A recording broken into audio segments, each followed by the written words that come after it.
무엇을 어떻게 준비할까라는 제목으로 한번 말씀을 드려보겠습니다.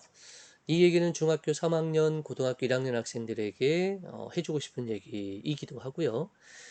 비전 형성과 그리고 진로 설계, 학업 설계, 직업 설계 이렇게 4단계로 말씀을 드릴 건데 첫 번째부터 보시겠습니다. 비전 형성에 대한 얘기입니다. 자기 이해, 가치 탐색, 단기 목표 세 가지 키워드를 뽑았고요. 비전과 단기 목표는 구별하실 수 있으시죠? 비전은 건강한 삶을 사는 거고요. 단기 목표는 야식을 먹지 않겠다, 다이어트를 하겠다, 뭐 운동을 하겠다 이런 것들이 단기 목표가 되겠죠. 제가 상담을 하다 보면 지역 고등학교에서 정말 최상위권 학생들인데도 비전이 없어요. 단기 목표는 있는 경우가 가끔 있습니다. 없는 경우도 많지만 그냥 공부만 열심히 하는 애들이 있어요. 참 이제 상담을 하다 보면 답답한 경우인데요. 자기 역량을 충분히 발휘할 수가 없는 그런 케이스가 되거든요. 일단 자기 이해에 대한 얘기부터 해보면 자기 이해를 돕는 검사들이 많이 있습니다. 심리 검사나 MBTI 검사나 뭐 직업 적성 검사라든가 되게 많죠. 그것도 물론 도움이 될 겁니다. 하지만 저는 가능하면 책을 좀 읽고 독서를 통해서 자기 이해와 가치 탐색을 해보는 것이 맞지 않나 이렇게 생각을 해보고요. 이런 얘기를 하면 또 이제 입시를 조금 아시는 분들은 저게 뭐야 이제 독서 활동도 대학이 평가하지 않는데 무슨 책을 읽으라 그래 라고 답답한 말씀을 하실 수도 있습니다.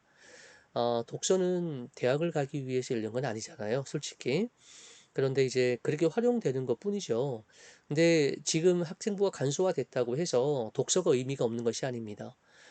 세부 특기 사항이나 그리고 창체 활동을 쓰는 데 있어서 굉장히 중요한 도구가 되기 때문에 독서는 지금도 여전히 그리고 앞으로도 굉장히 중요한 요소가 될 것이라고 저는 생각을 합니다.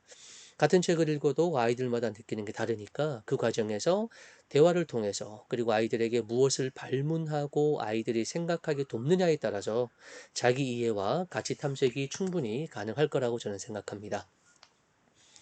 두 번째는 진로 설계입니다. 환경 이해, 방향 설정, 진입 계획을 키워드로 뽑았는데요.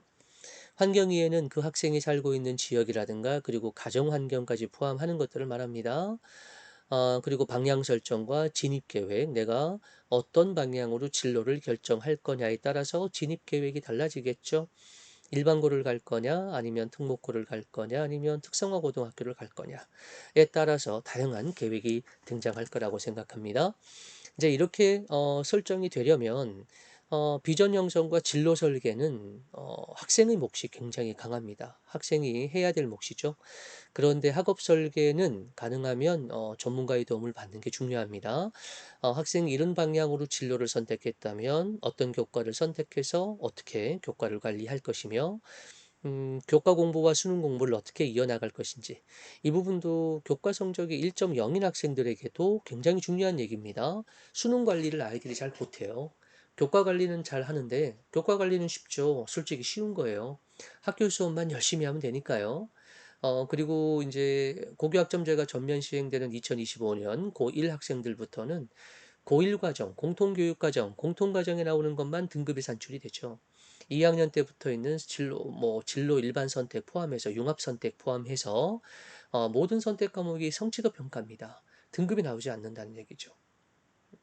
이제 거기서 대학이 어떻게 전형을 설계하느냐도 굉장히 중요한 변수가 되겠지만 그보다도 학생들은 정시, 수능에 포커스를 맞출 필요가 있습니다. 교과는 수능과 반드시 이어져야 합니다. 앞으로 더군다나 2025년 고1 학생들에겐 더 그렇습니다.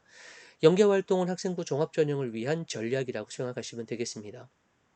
어떤 전형으로 학생부 종합 전형으로 내가 어떤 학과를 가겠다라고 하면 어떤 활동을 해야 좀 더 유리할 것인가에 대한 도움이 필요하겠죠. 마지막으로 직업 설계인데요. 이 직업 설계는 사실은 조금 추상적인 얘기일 수도 있습니다. 근데 우리 아이들이 앞으로 직업을 가시게 될 10년이나 20년 후에를 생각해 본다면 지금의 직업들이 얼마나 남아 있을까? 좀 회의적이시죠, 다들? 새로운 직업이 많이 생겼겠죠.